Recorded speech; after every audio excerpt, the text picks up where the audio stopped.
Oh, good fish, bud. Nice fish, mate. Oh, I don't know if he knows he's hooked Oh, yet. Oh. Wow. bit of explosion there, bit of an explosion. Yep. And he's one that we can probably handle. Just. Oh, wow, we've hooked some today that we can't handle, but he's one we can handle. Yes! That's a better fish. Well done, buddy. Oh, man. Oh, there you go. I've got to tell you, that has been one of the most, I don't know, Frustrating. destroying sessions I reckon I've ever had. It's just crazy. We've been blown away probably a dozen times by some monster kingfish. We had that huge kingfish come up and actually eat one probably just a bit smaller than this bloke and swallow him down, and we're wondering what was destroying us.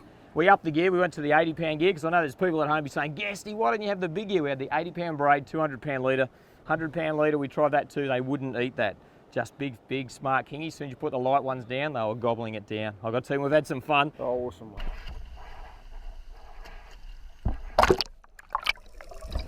Got a selection of baits here for our burling session, our cubing session, whatever you want to call it.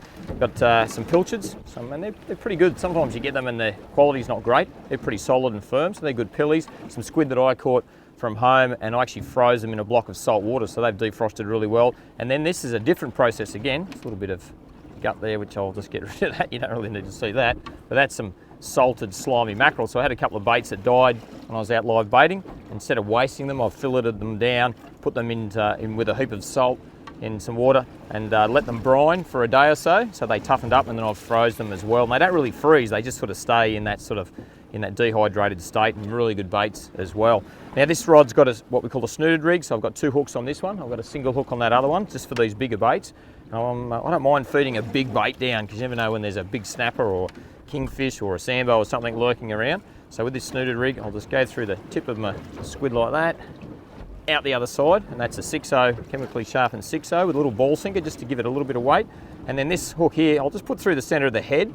Sometimes fish, especially snapper, will hit it, they'll grab the tentacles and they'll tear that head off, so that helps keep the head connected to the body. And I've got to tell you, that's a pretty good presentation right there.